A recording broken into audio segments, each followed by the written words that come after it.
우리 다 함께 찬송가 539장을 찬양하시면서 2020년 3월 1일 세일의 특별기도회 5번째 날 기도회를 시작하겠습니다.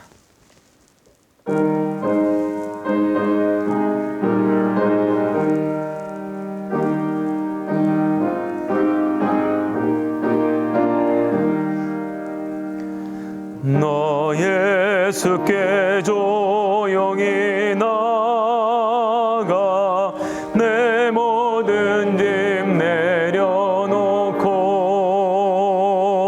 주 십자가 사랑을 믿어 예사함을 너 받으라.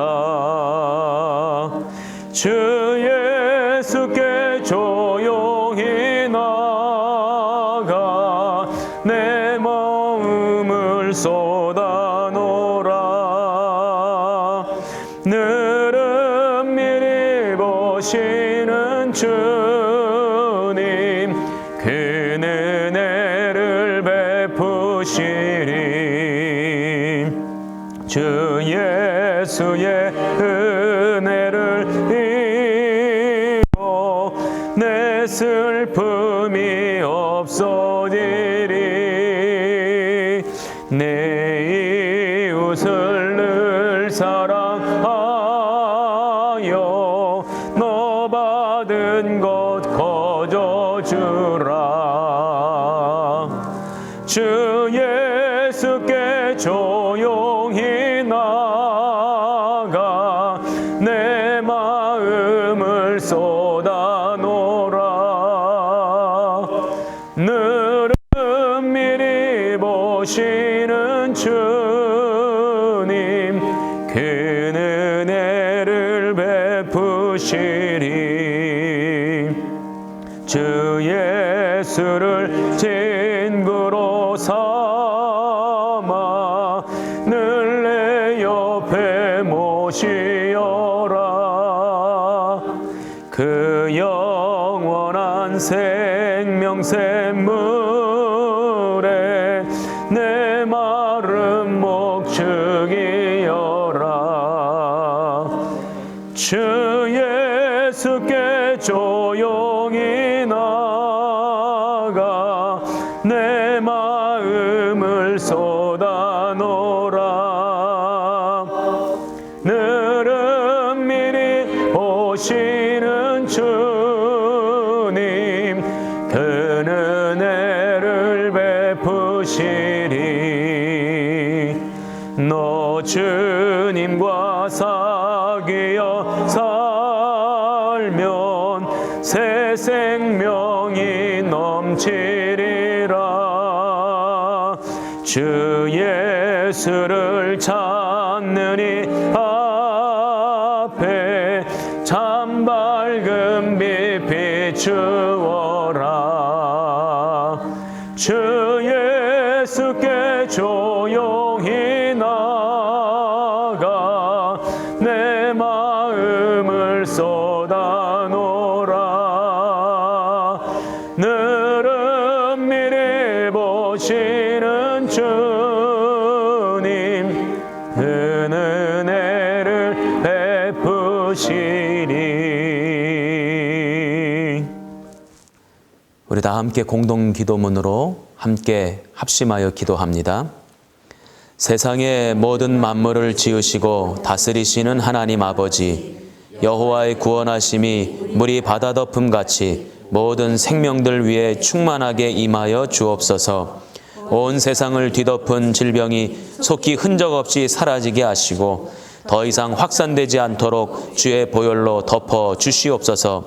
주님께서 우리의 연약함을 담당하셨으니 우리의 몸과 마음이 주의 영을 따라 행하게 하시어 생명을 얻는 명철의 길을 걷게 하옵소서.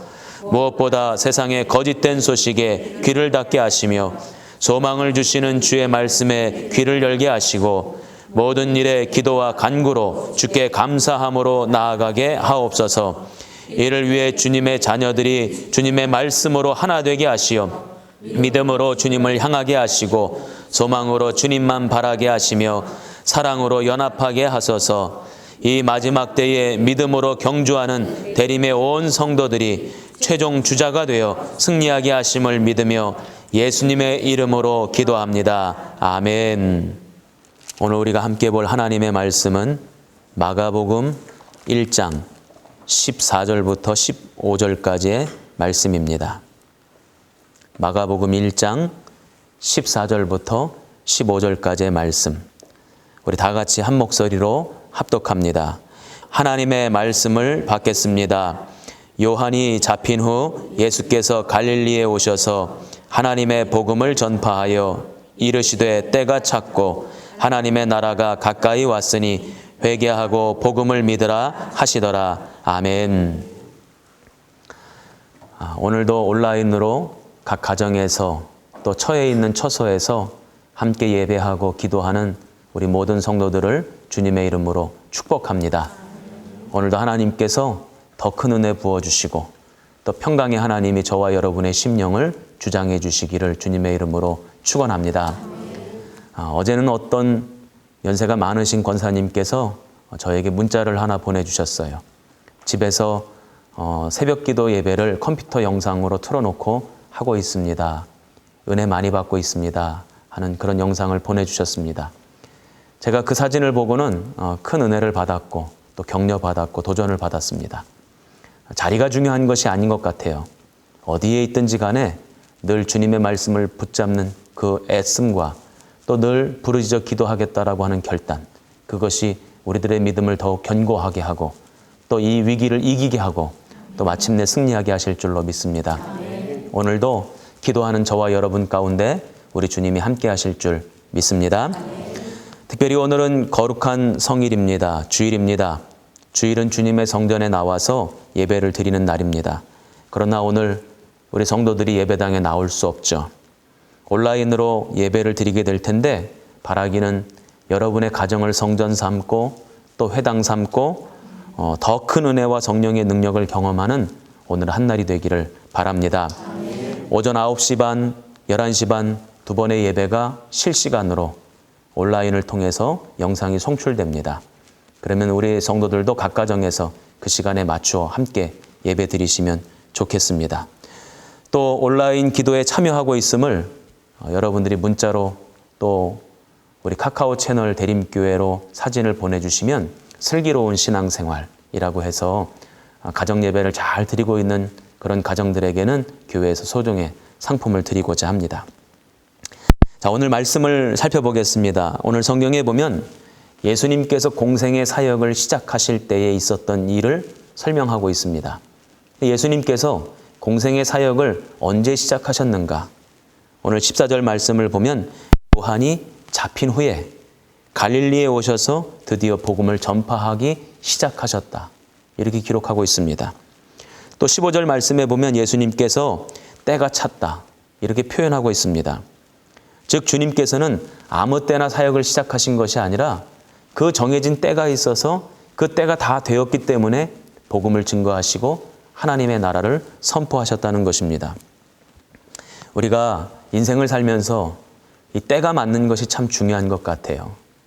아무리 좋은 것도 때가 맞지 않으면 좋은 것이 못 되죠. 때가 잘 맞아 떨어져야 진짜 좋은 것이 되고 진짜 은혜가 될 수 있습니다. 성경에 보면 전도서 3장 1절 말씀에 보니까 범사에 기한이 있고 천하 만사가 다 때가 있다. 이렇게 말씀을 하십니다.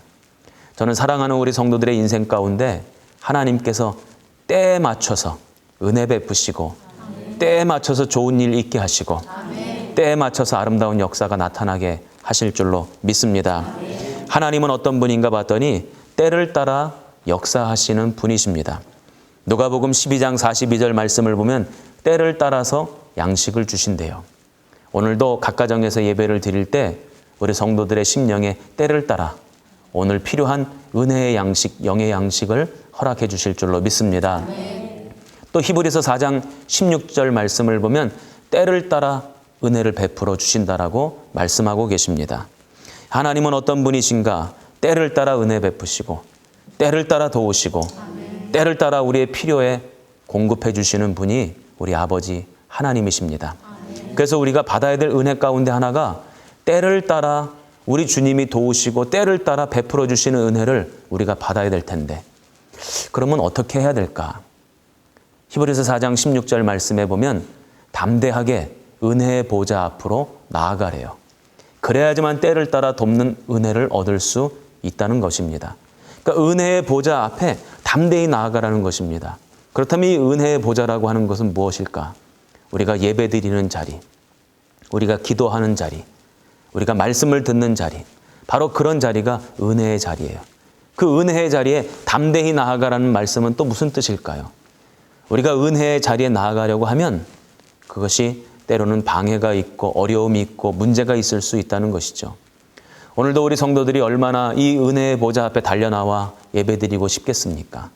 그러나 환경과 여건이 되지 못해서 지금 은혜의 보좌 앞으로 달려나오지 못하는 거죠. 그래서 우리의 가정을 은혜의 보좌로 만들어가는 것이 오늘 이 온라인 예배가 아니겠습니까?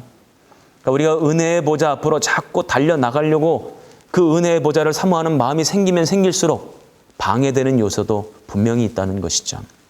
그러나 그 방해되는 요소를 물리치고 담대하게 은혜의 보좌 앞에 나아갈 때 때를 따라 도우시는 은혜로 하나님께서 함께 하실 줄 믿습니다. 주님께서는 그렇게 때를 따라서 은혜 베푸시고 하나님 나라를 선포하시기 시작하셨다는 것입니다.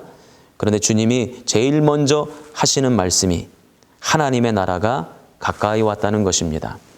이것이 예수님께서 이 땅에 오셔서 수없이 많은 말씀을 하셨지만 가장 중요한 메시지 가운데 하나가 바로 이것이죠.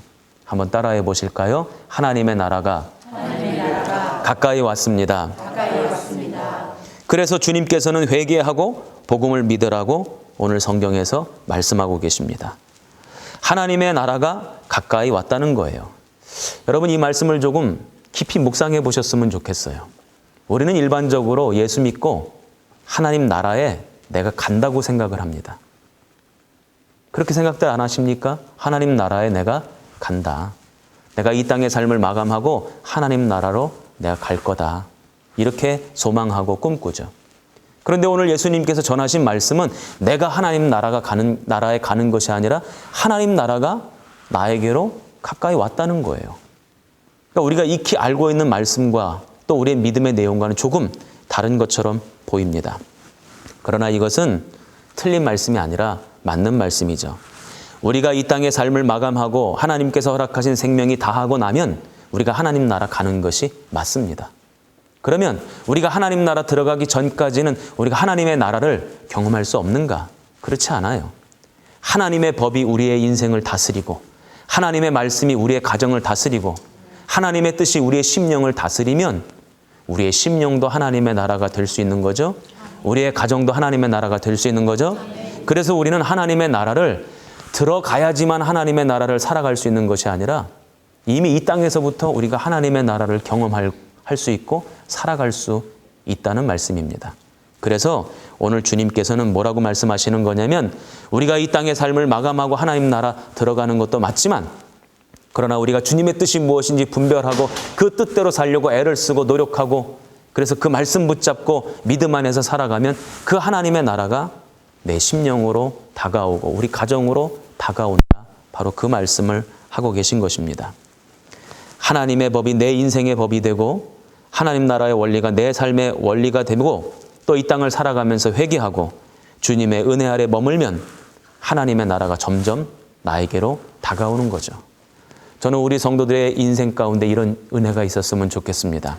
어제보다 오늘, 오늘보다 내일 점점점 하나님의 나라가 나에게 다가오고 가까워지는 그런 복된 인생 되기를 소망합니다. 여러분에게 여쭤보겠습니다. 한번 생각해 보십시오. 하나님의 나라가 점점 다가오고 있음을 느끼십니까? 그것이 영적인 눈으로 보여지고 있습니까? 한번 생각해 보세요. 나는 지금 하나님 나라가 나에게 점점점 다가오고 있는가? 가까워져 오고 있는가? 한번 돌아봤으면 좋겠습니다. 우리가 예배당에서 예배드리는 것도 마찬가지예요. 오늘 우리가 예배당에 모일 수는 없지만 우리가 예배당에 가서 예배를 드리는 것도 맞는 것이지만 그 예배당을 우리의 삶으로 끌어들이는 것도 맞는 거죠. 그래서 오늘 우리의 가정을 예배당 삼고 우리가 있는 처소를 예배당 삼는 거죠. 제가 미국 워싱턴 DC 웨슬리 신학대학원에서 이제 공부를 하고 있을 때 포터블 성찬기, 그러니까 가지고 다닐 수 있는 성찬기를 사고 싶었는데 그것이 우리나라에서는 없었어요. 그래서 미국에 간 길에 그 미국에서 신청을 해서 그것을 구입해야 되겠다 하고 신청을 한 적이 있습니다. 택배로 신청을 했는데 워싱턴 DC 그러면 미국 동부 아닙니까? 동부 끝쪽이죠. 그런데 그 성찬기가 어디서부터 출발하냐면 저 서쪽 끝 샌프란시스코에서부터 출발하는 거예요. 그래서 이 성찬기를 제가 받기까지 며칠이 걸렸냐면 일주일이 걸렸어요. 우리나라는 얼마나 택배 시스템이 잘 돼 있습니까? 잠자기 전에 주문을 해놓으면 새벽 기도 갈 때 벌써 물건을 받는 나라가 우리나라 아닙니까? 전 세계에서 아마 가장 택배가 빠른 나라가 아마 우리나라일 것입니다. 그런데 미국은 뭐 하나 신청했을 때 그것이 저 나라 저 끝에서 오게 되면 일주일씩 걸려요. 그래서 그 일주일씩 오는 여정이 그 인터넷에 들어가 보면 배송 안내, 그래서 그 지도로 확인을 할 수 있었습니다. 신청을 하고 그 다음날 보니까 제가 신청한 물건이 네바다쯤 왔다는 거예요. 그 다음날 보니까 콜로라도에 왔어요. 그 다음 보니까 미주리에 왔고, 그 다음 보니까 켄터키에 왔고, 그 다음 보니까 버지니아, 그 다음에 학교. 이렇게 해서 제가 받은 적이 있습니다. 제가 시킨 그 택배, 그 포터블 성찬기가 저에게 조금씩 다가오는 게 눈으로 보이는 거예요. 그러니까 점점 그 기대가 커져요. 그 성찬기를 받아서 그것을 가지고 우리 성도들의 가정과 삶의 자리에 가서 성찬식을 행하게 될 때 얼마나 큰 은혜가 있을까, 얼마나 감사가 넘칠까, 그런 상상을 하고 그런 기대를 하면서 그 성찬기를 받았던 적이 있습니다. 하나님의 나라도 마찬가지죠. 우리가 하나님의 나라 가는 것이 맞지만, 그러나 가서만 하나님 나라를 경험할 수 있는 것이 아니라 오늘 우리의 삶 속에 그 하나님의 나라가 다가오는 것을 경험할 수 있는 것이죠. 바라기는 오늘 우리 성도들의 신앙이 하나님 나라로 가는 신앙, 또 하나님 나라를 기다리고 하나님 나라가 오는 신앙, 그런 신앙이 되어져서 건강하게 우리가 영원한 나라에 들어갈 때까지 이 땅에서 승리해 가시기를 주님의 이름으로 축원합니다. 아멘. 오늘도 거룩한 날, 복된 날, 그 어느 때보다도 성령 충만, 은혜 충만한 한 날 되시기를 주님의 이름으로 축원합니다. 아멘. 여러분 사랑합니다. 축복합니다. 아멘. 기도하겠습니다. 하나님 아버지 감사합니다. 오늘 거룩한 성일입니다. 환경과 여건상 우리 성도들이 모여서 함께 예배할 수 없지만, 그러나 우리 성도들이 처해 있는 그 삶의 자리마다 우리 성령님이 함께 하옵소서. 임재하여 주셔서 우리 성도들의 마음을 만져 주옵소서. 하나님의 생명의 말씀이 각각의 심령에 아로 새겨지게 하옵시고, 그 어느 주일보다도 예배를 사모하고 은혜를 사모하고 예배의 성공자 되는 역사가 나타나게 하여 주시옵소서. 예수님께서 하나님의 나라가 가까이 왔다 말씀하셨음에 우리 성도들 또한 하나님 나라로 가는 신앙생활하게 하시고 또 하나님 나라가 오는 신앙생활하게 하옵소서. 그래서 삶의 모든 자리가 하나님 나라 되게 하옵소서. 이 한 주간도 하나님께서 은혜로 붙들어 주실 줄로 믿습니다. 코로나 바이러스 틈타지 못하도록 막아 주옵시고 우리 주님께서 성도들의 안전을 지켜 보호하여 주시옵소서. 오늘도 한날 주님께서 은혜로 사로잡아 주시고 성령으로 사로잡아 주실 것을 믿사옵고 감사드리오며 예수님 이름으로 축복기도 하옵나이다. 아멘. 하늘에 계신 우리 아버지, 아버지의 이름을 거룩하게 하시며 아버지의 나라가 오게 하시며 뜻이 하늘에서와 같이 땅에서도 이루어지게 하소서. 오늘 우리에게 일용할 양식을 주시고 우리가 우리에게 잘못한 사람을 용서하여 준 것 같이 우리 죄를 용서하여 주시고 우리를 시험에 빠지지 않게 하시고 악에서 구하소서. 나라와 권능과 영광이 영원히 아버지의 것입니다. 아멘.